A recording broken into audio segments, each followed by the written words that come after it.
You've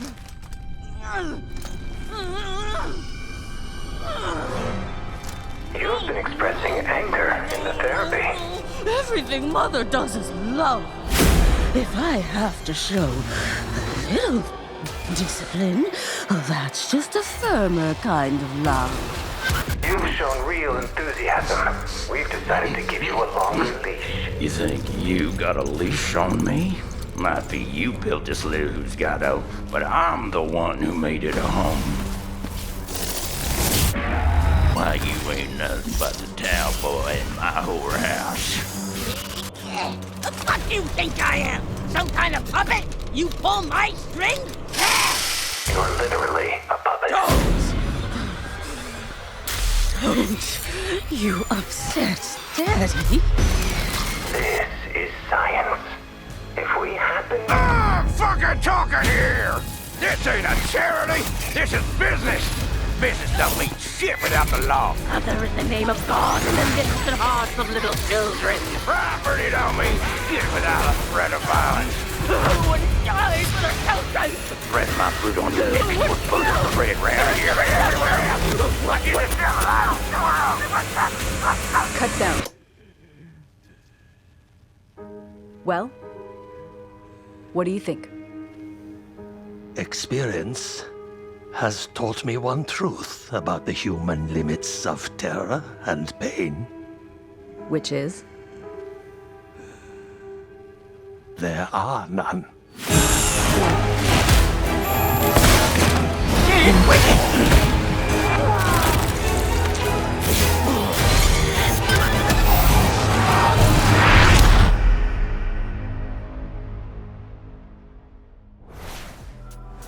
Hey, it's okay. You can come out now, I promise. That was a terrifying look at the Outlast Trials, and if it scared you, well, I've got bad news. That's just kicking off a big, huge block of horror games right here on IGN FanFest. I'm Max Scoveland. For the next little while, I will be your guide, your medium, your exorcist, and the person to call if there's something strange in the neighborhood, like maybe backyard clowns. Did you know that in a 2022 study of nearly 1,000 adults, a little over 53% of them said that clowns caused them some level of discomfort? Think about it. And that was just regular clowns. You know what's even scarier? Clowns that go around killing people. And you know what's even scarier than that?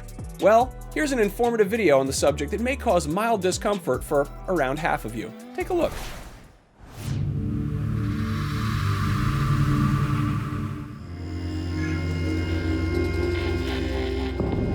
Wesker Newton, your truth bombardier here.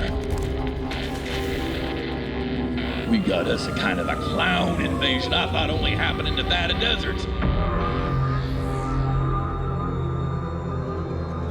The things a clown can do to a person's body, folks. It's depraved.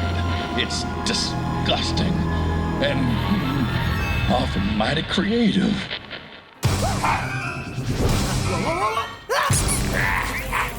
They got big shoes for a reason, folks!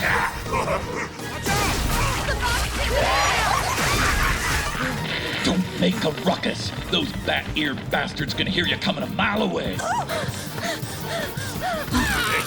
Teamwork is life, amigos, and you have to stay alive to win! Hell yeah! Shit!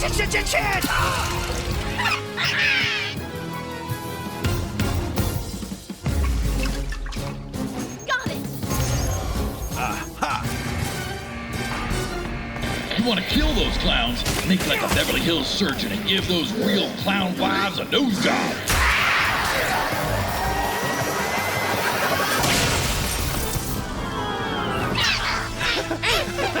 Clowns are here.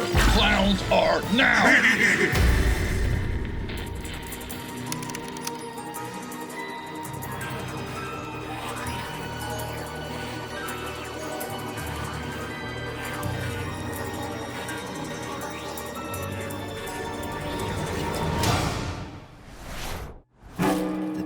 Came quickly.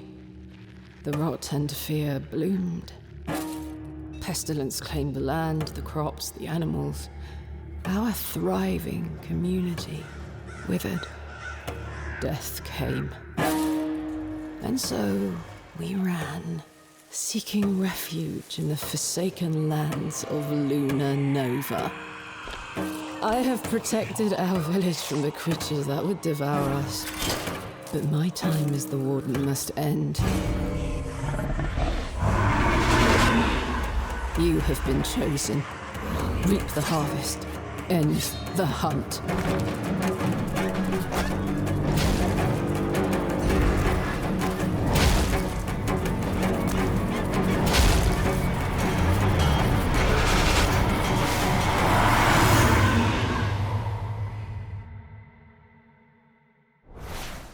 That was a look at killer clowns from outer space and Horror Stories: A Harvest Hunt right here on the FanFest 2024 Halloween in February Horror Spooktacular. We're still kind of workshopping that title. Probably should have figured out what we're calling it before we started recording. Anyway, coming up next, There Will Be Blood. Not like the Paul Thomas Anderson movie. The name of the game is actually Blood. It's got a hashtag in there. I'm not sure if the hashtag is silent. Anyway, I think the trailer will probably explain it better. Drink it up. This trailer is about inexplicable enigmas found in hashtag Blood. What you are about to watch is not a cartoon, but a hand-drawn video game. Tonight, we bring you the captivating story of the town of Carpentersville, a seemingly placid place plagued by a series of inexplicable events and loved ones gone missing. But for newcomers Becky Brewster and her father David, the town offers a fresh start at a new school and a job at the headquarters of tech giant Perch. As the Brewsters settle into their new lives, the ordinary collides with the paranormal, and Becky is thrust into an underworld of darkness, awakening a primeval menace and a calling she was born for. Vampire hunting. It's a tale that unfolds on phones, in dungeons, at the mall, a taqueria, and the business end of a hockey stick named Brenda. An ancient corruption is seeping through the very foundations of society. Dark influences permeating the internet, aided by her motley crew of friends and the high school... The high school janitor? Really? Becky brings the fight to evil. But who's behind it all? Can Becky stop them? Will she solve the riddles hidden within that strange cookbook? What is the mega multiverse? And who's driving this bus anyway? It's a race against time and technology with the fate of Carpentersville hanging in the balance. If you or anyone you know believes they can aid Becky in her quest to save Carpentersville, we invite you to please wishlist now.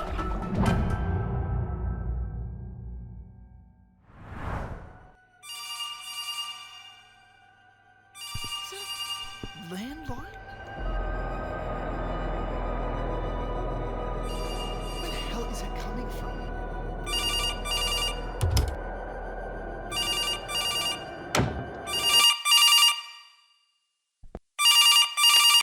Hello? Was it my hat, Andrew? Is that why you didn't let me in today? Into my house? What?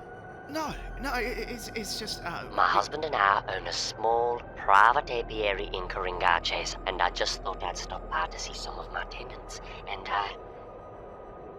I shouldn't have worn the hat. No, it's okay. I just wanted everything to be perfect for the inspection, and... So you let me in next time? I mean, we have You to. let me in? But yeah, yeah, of course. Oh, Come on. wonderful. Yes, they let me in.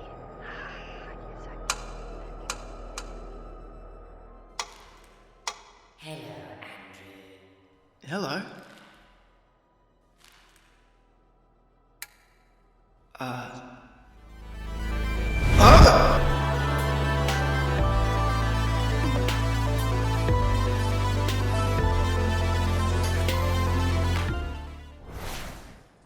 That was a look at Blood, and Janet DeMornay is a slumlord and a witch. I love it when video games have titles that sound like metal bands or mean rumors that people wrote on the walls of junior high school bathrooms. I don't know what kind of middle schoolers are calling each other slumlords. Maybe they just heard it somewhere and they just thought it sounded like a good insult. It is a good insult, even if you don't, rent property.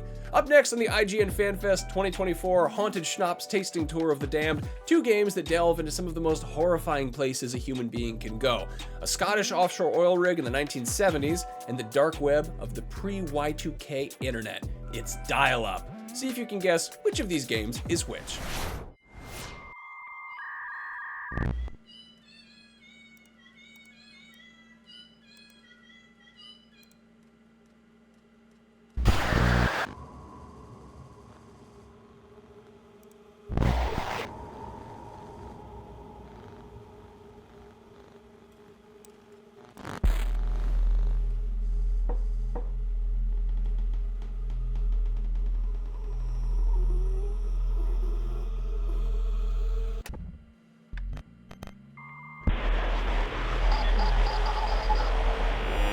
Darkweb. You will stream. You will watch. You will follow. Sacrifice yourself. What is inside of you? Cry. Bleed. Stream. Stream. Stream. Stream. Stream your death.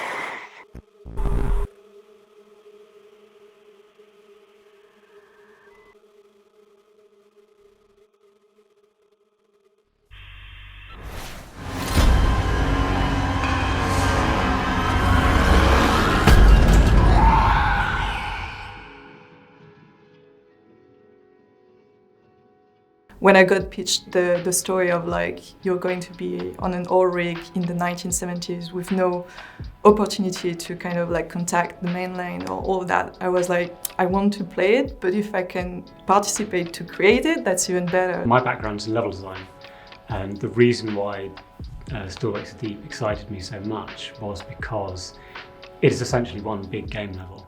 So the way we started making the BOD is literally blocking things out in the editor and seeing how big things turned out to be. We started quickly to find out that we needed quite a large oil rig for our game to make it work as a playable area. Rob basically just gave me the controller and said, okay, play the game and see what you feel. One innovation that we made was a piece of feedback from our creative director, John McCormack, where he encouraged us to put in lighting into our levels, into our blockout levels, that was similar to what we intended in the final game. This is because when you're in the dark, you see the environment differently. You pick out different things. You pick out the contrast between depths rather than forms in the environment. It's really important to play the game, even at a blockout stage, in the same way that the player will experience it. Thankfully, there are some huge structures in the North Sea that we could take inspiration from.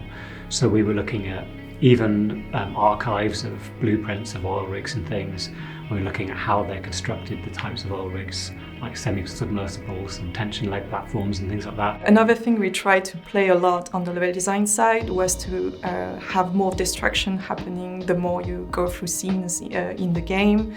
And that means that some area that you already have seen is now blocked, but some other areas that you could have gone through in the early scenes are now open. As the game progresses, we really wanted the player to experience a transformation in the play space, so they could return to areas that they'd previously been in. They could see that what was previously a very human place, like a canteen or a crew lounge, would, when you return to it, have elements of horror, have elements of change. When you do have an environment that is used multiple times at multiple time periods, it becomes very, very difficult to make modifications to that environment, because you then have to change the level in 3 different states. So something even as simple as moving a piece of furniture would take multiple iterations and a lot of work to get right. For example, we've got several scenes where you go down the legs of the rig into the pontoons under the waves. And we thought that was an incredible thing to be in these kind of submarine structures with the waves beating above, and you're very alone down there. That pulls into so many horror signifiers. But there's like a sense of like, I don't know, everything feels big and you feel so small and like you could slip up and fall like at any minute. There's like a lot of different fear that we were able to use, like for example the claustrophobia with like, for example at one point we are like stuck into a pipe maze with something that is going around you and kind of like chasing you. That idea of all these different horror things of isolation, of submechanophobia and thalassophobia and things like that. We really wanted you to feel like you were Cas McCleary in the North Sea. What I like about Kaz is that he feels like a real character. He's like a middle-aged man in his 40s. He's not that athletic anymore. He's swearing a lot, but at the same time it makes sense because everything around him is crazy, and it always feels weird to me when in games the character don't react or don't have a voice. It kind of like breaks the immersion for me. Whereas Kaz, like all his reactions feel real and feel like what I would do in his situation. It's exceptionally hard to make a horror game because you're so into it all the time. You're so aware of the clockwork that makes it all happen that you sometimes forget that there is horror there. And so experiences that we were quite blasé about, we would send those off to internal and external playtesters. And in some cases, they'd be recording themselves on a webcam. There was one moment we got one of these playthroughs back and they just stopped playing and put their heads in their hands and just had to take a few minutes because they were so freaked out, which was a wonderful moment. That's where you know you're getting horror right. When I see people talking about their wishes for a game with a brave narrative that believes in itself, I want them to feel like this is that game, something that is an experience that they will never forget.